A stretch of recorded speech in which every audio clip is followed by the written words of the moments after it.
كتائب القسام أن مقاتليها أوقعوا قتلى وجرحى من جنود الاحتلال في اشتباكات ضارية إسرائيلية هبطت لإجلاء القتلى والجرحى. كما أعلنت القسام حتى لو قدم لن أتبنى كلامه. استهدافهم تم بعد أن دخلوا مدرسة يا سيدي ولا دخل 5 في سبيلك وابتغاء مرضاتك ونصرة لدينك.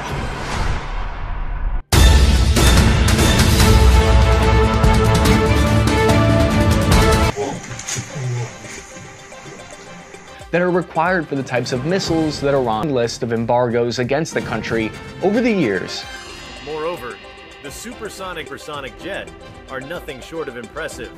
While detailed information remains classified, محتملا مع إسرائيل وأن روسيا بدأت في تسليم أجهزة رادار متقدمة ومعدات دفاع وهي قادرة على أن تضرب حيث شاءت. Akka mul'atan kabajamtoota hordoftoota keenya hagayya 24 sanbataa xiqqaa galgala oduuwwan jajjaboo ta'anii fi yaaddoo guddaa dachirraa hanga samiitti addunyaa keenyaa fi galgala kana dhaammatan maal faadha hunda qabannee dhiyaanneeti jirra. Waraanni cimaan Gaazatti xiiqiiwwan gurguddaa walirraa baafannaadhaan Israa'el masgiida seenaa qabeessa kutaa Kaanusitti haleelte biyyoota Arabaa hedduu dheekkamsiisuu bira darbeetiin sadarkaa lolaa sadaffaa addunyaadhaa ni eegalsiisa jedhamee sodaatamee jira.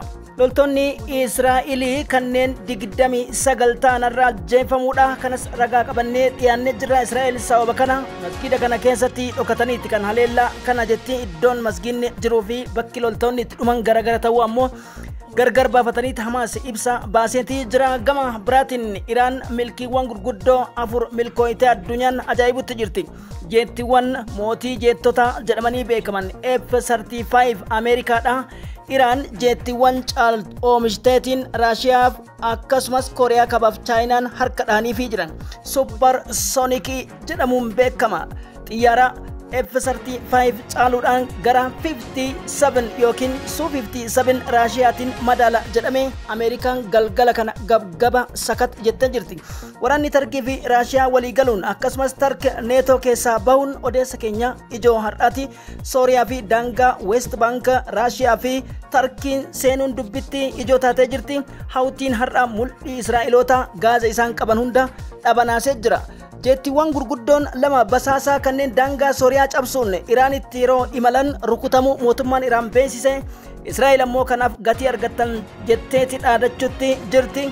Jeettiiwwan kun maaliif deeman kan jedhuuf mootummaan Iraan ibsa kenneeti jira. Daangaa qilleensa isaa seenee haleeluu isaa immoo beekseetii jira. Kanas gabaasa gurguddaa qabna. Iraan supersoonikii fi hypersoonikii misaayilota addunyaarra adda ta'an Raashiyaatti aantee gulantaa lammaffaa riikardii qabate saffisa sagalee 5 irraa gara 17.02tti as deebistee jirti. Kunis hinjifannoo gurguddaadha. Oduu gama biraatiin naasisaa ta'een kallattiidhaan tamsaasa dabarsuutti kan jiran imalli guyyaa 8 saayintistoota naasaa kan 48 keessatti balaan gurguddaan keessattuu booyingiin guddaan saatalaayitoota kanneen isaan gaddeebisuuf torba ergaman achirraa furguguu isaatiin wal qabsiisee orbitii ammaaf maarsiirra bu'ee saffisa kiiloomeetira 600 yookiin ammoo RTN jedhamuudhaan balaa dhaqqabsiisuu danda'a. Yaaddoo kanarratti addunyaan Jaappaan Raashiyaa akkasumas Chaayinaaf biyyoonni hawaa gubbatti fayyadaman hundi nu birmadha jedhanii jirani. Maali kanas gabaasa dhageettoo addunyaa keenyaaf nagaa taasisu kabajamtoota hordoftoota keenya kanneen haarawaa taatan subscribe gochuun maatii keenyatti dabalama. Like gochuun dagatinaa isiniin jechuu barbaanna. Kun Caayaa Niws teekinooloojiidha. Akkasumas qophiiwwan gurguddoo misaa'ilotaa fi jeettiiwwan gurguddoo waggoota 4 yaalii taasiftee osoo addunyaan quban qabanne gadi baafte jeettiiwwan Israa'eliif Ameerikaallee hin caalaniin galgala kana Ameerikaatti harka tumsiisee jira. Nageenya laamana isin biratti haa jiraatu. Warra masgiida haqaaf seena qabeessa diigee kana hundee isaanii haa diigu jechuun dagatinaa isiniin jechuu barbaada. Sagalee mujaahidoota CTN warri nutti dabalamtan ulfaadhaa galatooma. Warri nu jabeessitanis khayriiwwan gurguddoon duniyaa akiraa sagaleen teessan khayriiwwan isin barbaadaniin haa dhaga'amtu. Balballoomii oduutti ceena.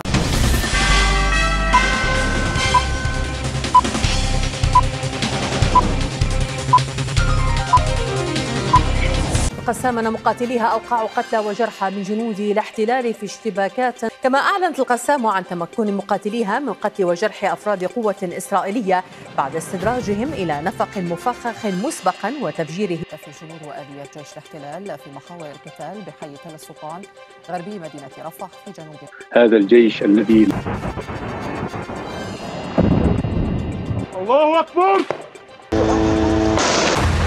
الله أكبر.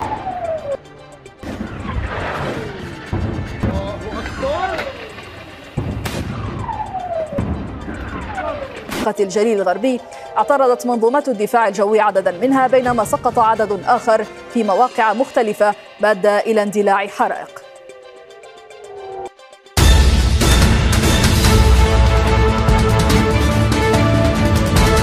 من أنفسهم إذا اقتضى الأمر، لكن غدتها شبكة CNN الأمريكية ولقيت صدى واسعا في إسرائيل تحديدا.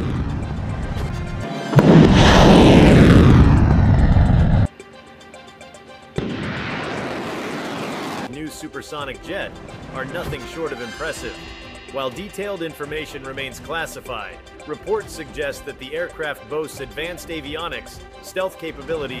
The world is now closely watching as Iran demonstrates its prowess in an area long dominated. Injifannoon humna waraanaatiin qe'ee tokko wal keessa qubatan keessatti argamtuun jirtu jechuun jeneraalli Israa'elii yeroo mormaa jirutti Benjamin Netanyahuun tankarii jalaa waataniitiin qajeelfama kiyyaan ala eenyulleen nan dursu jedhee dhaadannoo isaa ganama kanaan kiyyoo loltoonni Hamas konkolaataa kaaniinus irraa gara Filadelfiyaa daangaa Masrii raafatti tarkaanfachaa jiru sadii irratti fanjii gureen loltoonni 29 battalatti dhumachuu bira darbaniit Hamas erga galgala kana masgiinni seenaa qabeessaaf dookumentarii uummata Islaamaa idil addunyaa jedhamuudhaan beekamu Quraanota kumoota hedduun achi keessatti lakkaa'amu isheen xiyyaaraan barbadeessiten loltoota 22 walii galatti yeroo jalqabaatiif baha gidduu galeessaa keessatti Aljaziiraan gurraan isingaa We of Hindustan miidiyaalee hedduurraa qindeeffannee jirra. Loltoota 68 yeroo tokkotti dhabuun Israa'el quba qabdu laata. Kunis injifannoo dhiiga qulqullootaati. Kabajamtoota hordoftoota keenya kanattiin dhaabbanneetiin haleellaa kana maaliif raawwattee dirooniiwwan 3 kan ta'an ummata qulqulloo naannawa salaataati deemuu gidduutti gadhiisuun lubbuu Filisxeemotaa kanneen 58 ta'an ganamaan galaafachuudha biyyoota hedduu eegamsiise.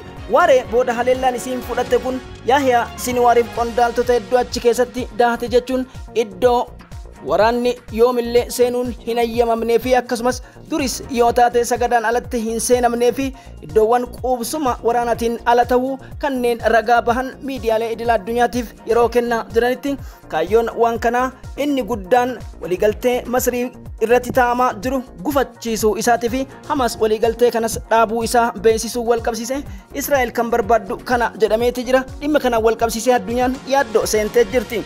Iraan yoo hardhatti waliigalteen kun hin dhumatin taate tarkaanfiin kiyya galgala kana fudhatama jechuudhaan har'a seenaa addaatiin gadi baate waan Iraan kanas wajjin kan dhageeffannu ta'a.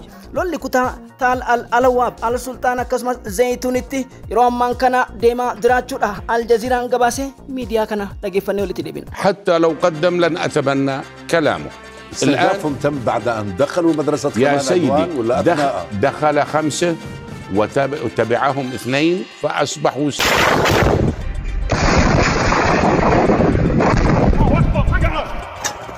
من الأول للثالث، لكن يجب أن تكون المسافة دون 130 متر.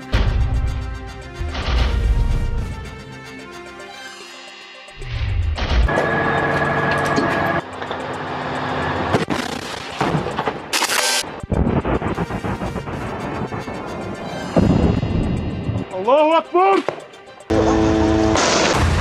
الله أكبر.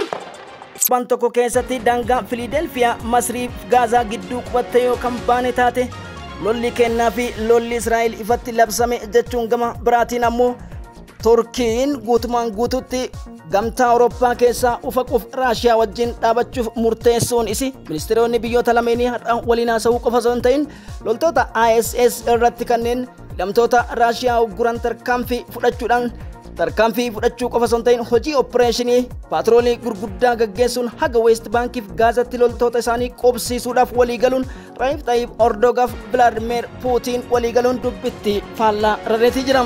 Chaayinaanis karaan kiyya kana jetteetiin haleellaa biraatiif qophaa'uu fi Taayiwaan weeraruuf daangaa Taayiwaanitti irra siiquun addunyaa keenya jeequmsa guddaa keessa oolchee jira. Kabajamtoota hordoftoota keenya Raif Tayyip Erdogan jecha jeen gochaan goona kan jedhanii fi jettiiwwaniif misaayilota farra galoo galaanaa torbee kana seenaa addunyaa keessatti Ameerikaas caalaniitiin kan gadi baasan Erdogan har'a Ankaraa wanti isin Israa'eliin beeksifte mul'isi caccabsee jira.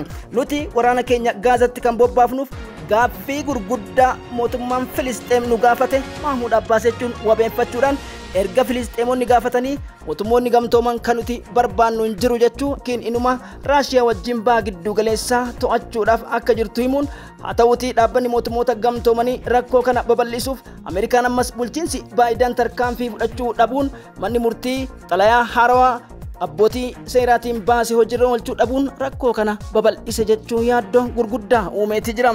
Meejor Jeneraal Ahmad Haji Xaalib ajajaan humna qilleensa Iraanii loltoota isaanii ajajuu biraa darbaniitiin addunyaa waan biraa dhageessisanii.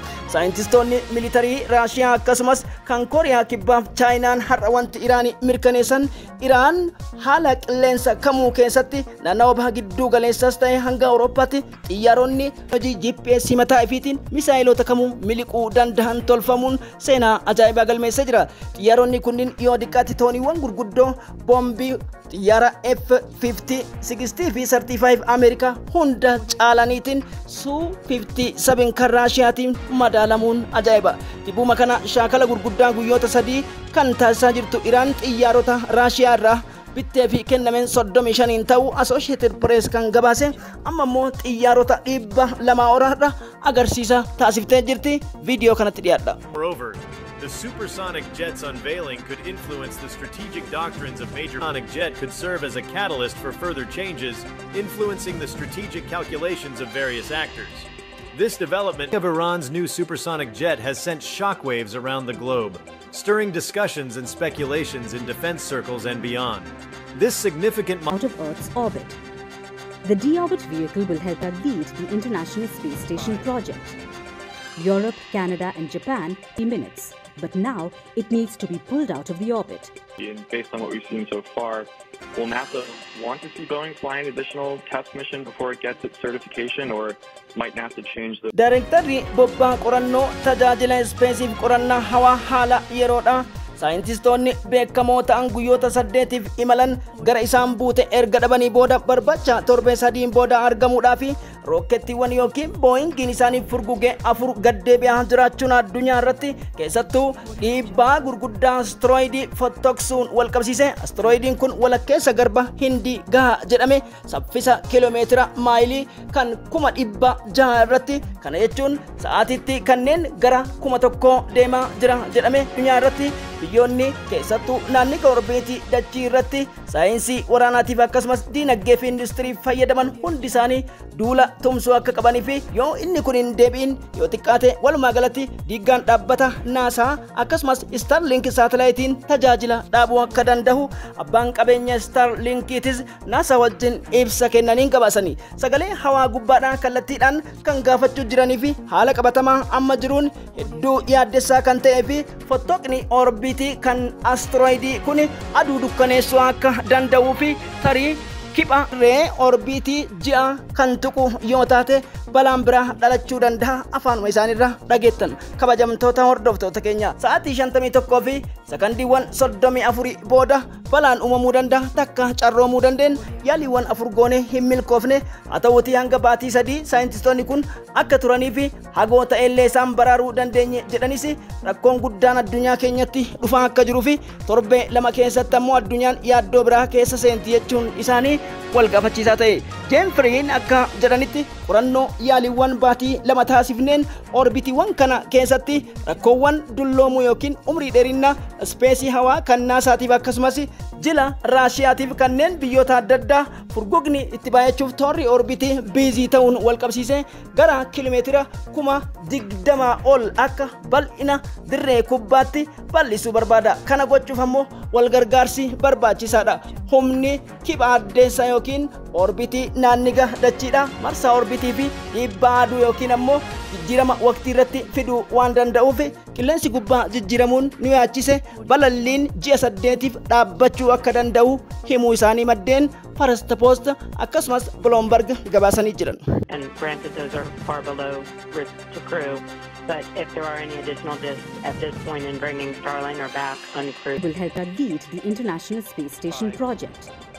Europe, Canada and Japan in minutes, but now it needs to be. And as long as I'm around here, it's not going to.